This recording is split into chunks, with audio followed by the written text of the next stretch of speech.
Welcome to செல்வி சமையல். இன்றைக்கி செல்வி சமையலில் நம்ம ஒரு சூப்பரான வறுவல் ரெசிபி தாங்க பார்க்க போகிறோம். வெண்டைக்காய் வறுவல். வெண்டைக்காய் நம்மளுடைய உடம்புக்கு நல்லதுங்க, ஞாபக சக்தி கொடுக்கக்கூடியது.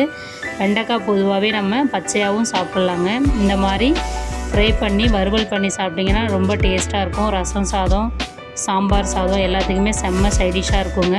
குழந்தைங்களுக்கெல்லாம் பிடிக்கும், வளவளப்பு இல்லாமல் இருக்குங்க. இந்த மாதிரி செஞ்சு கொடுத்தீங்கன்னா உங்களுக்கு விருப்பம்னா மேலே கொஞ்சம் தேங்காய் துருவல் கூட ஆட் பண்ணி நீங்கள் சாப்பிட்லாங்க. இந்த வெண்டைக்காய் வறுவல் எப்படி செய்கிறதுன்னு பார்ப்போம் வாங்க.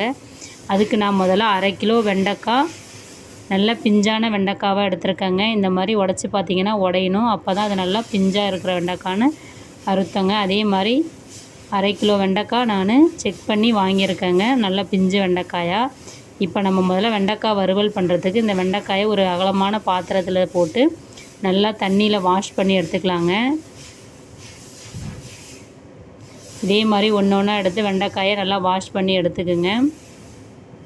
அதில் மண் ஏதாவது இருந்ததுன்னா போய்டும், மண் தூசியெல்லாம். இதே மாதிரி நம்ம எடுத்து வச்சுருக்கிற வெண்டைக்காயை எல்லா வெண்டைக்காயும் நல்லா கழுவி எடுத்துக்கலாங்க. கழுவி எடுத்துகிட்டு ஒரு காட்டன் துணி எடுத்துக்குங்க. காட்டன் துணியில் அது மேலே இருக்கிற அந்த ஈரத்தை நம்ம தொடச்சி எடுத்துக்கணும். ஒரு வெண்டைக்காவாக எடுத்து இந்த மாதிரி தொடச்சி 1 பை 1 எல்லா வெண்டைக்காயும் எடுத்து வச்சுக்கலாங்க. ஏன்னா நம்ம கட் பண்ணுறப்போ ரொம்ப வளவளப்பாக இருக்கும்.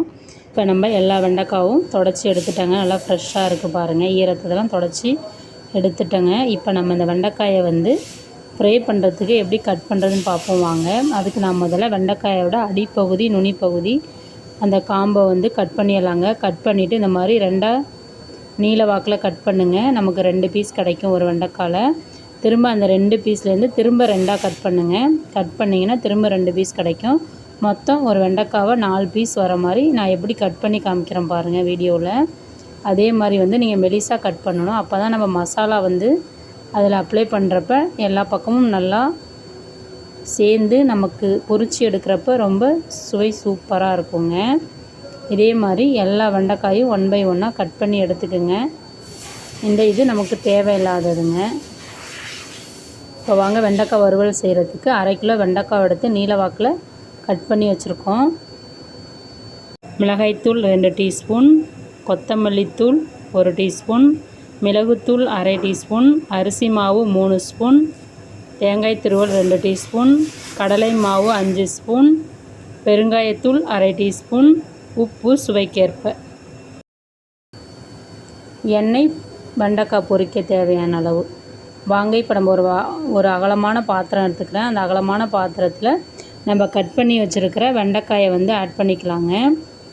ஆட் பண்ணிவிட்டு இப்போ நம்ம ஃப்ரை பண்ணுறதுக்காக ஒரு 5 ஸ்பூன் கடலை மாவு ஆட் பண்ணிக்கலாங்க.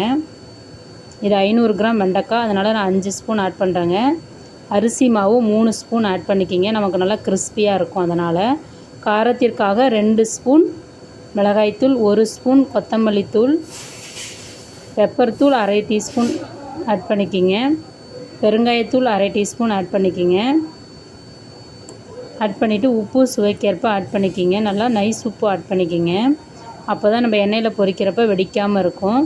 இப்போ தண்ணி எதுவும் சேர்க்காத நல்லா நான் கையால் எப்படி மிக்ஸ் பண்ணுறேன்னு பாருங்கள். அதே மாதிரி அந்த நம்ம போட்டிருக்க அரிசி மாவு, கடலை மாவு, மிளகாய்த்தூள் எல்லா பக்கமும் நல்லா ஸ்ப்ரெட் ஆகிற மாதிரி நல்லா கையால் 1 நிமிஷம் நல்லா மிக்ஸ் பண்ணி கொடுங்க. இப்போ மிக்ஸ் பண்ணிட்டேன் பாருங்கள்.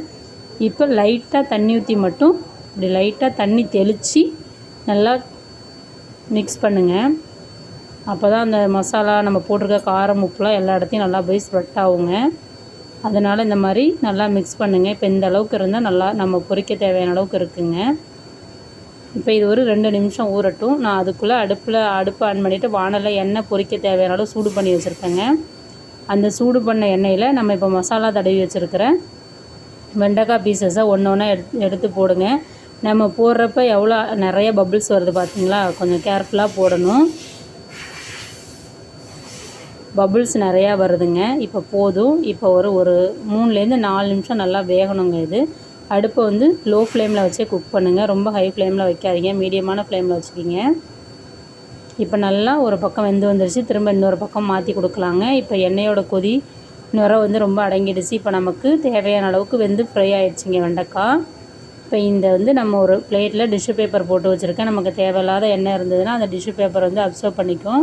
அதனால் அந்த வெண்டைக்காய் வறுவலை எடுத்து நம்ம அந்த பிளேட்டில் ட்ரான்ஸ்ஃபர் பண்ணிக்கலாங்க. திரும்ப எண்ணெயை சூடான பிறகு திரும்ப மீதி இருக்கிற வெண்டைக்காயை வந்து நம்ம அதை ஆட் பண்ணிக்கலாங்க. ஆட் பண்ணிவிட்டு கரண்டியால் நல்லா மிக்ஸ் பண்ணி கொடுங்க. இங்கிட்டு ஒரு 1.5 நிமிஷம், அந்த பக்கம் ஒரு 1.5 நிமிஷம் நல்லா திருப்பி வேக வைங்க. இப்போ நல்லா கிறிஸ்பியாக வெந்து வந்துருச்சு பாருங்கள். இதையும் நம்ம ஒரு பிளேட்டுக்கு எடுத்து ட்ரான்ஸ்ஃபர் பண்ணிக்கலாங்க. இதே மாதிரி மீதி இருக்கிற எல்லா வெண்டைக்காயும் நம்ம எடுத்து வறுத்து எடுத்துடலாங்க. 1/2 கிலோ வெண்டைக்காய் இன்றைக்கி நான் செஞ்சுருக்கேங்க. இப்போ இதையும் ஒரு பிளேட்டுக்கு ட்ரான்ஸ்ஃபர் பண்ணி வச்சுக்கலாங்க. ட்ரான்ஸ்ஃபர் பண்ணியாச்சுன்னா நமக்கு சூப்பரான எம்மியான வெண்டைக்காய் வறுவல் வந்து தயாராகிடுச்சிங்க. இது வந்து ரசம் சாதம், சாம்பார் சாதம், நீங்கள் வெறும் வாயில் கூட சாப்பிட்லாங்க. நல்லாயிருக்கும் சூப்பராக. சாப்பிட சீக்கிரமாக காலி ஆகிடுங்க. இன்னும் சாப்பிட்ணுன்னு தான் தோணும். அந்த அளவுக்கு டேஸ்ட்டாக இருக்குங்க. இப்போ பாருங்கள் எவ்வளோ சூப்பராக இருக்குது பார்த்தீங்களா, நல்லா வெந்து வந்திருக்கு. இது மேலே உங்களுக்கு விருப்பம்னா நீங்கள் வந்து லைட்டாக தேங்காய் துருவல் ஆட் பண்ணி மிக்ஸ் பண்ணி கூட சாப்பிட்லாங்க. பளபளப்பு தன்மை இருக்காது, ரொம்ப எம்மியாக டேஸ்ட்டாக இருக்குங்க. நான் செஞ்சு சாப்பிட்டு பார்த்தேங்க, சூப்பராக இருந்தது. நீங்களும் செஞ்சு சாப்பிட்டு பார்த்துட்டு எப்படி இருந்ததுன்னு சொல்லுங்கள்.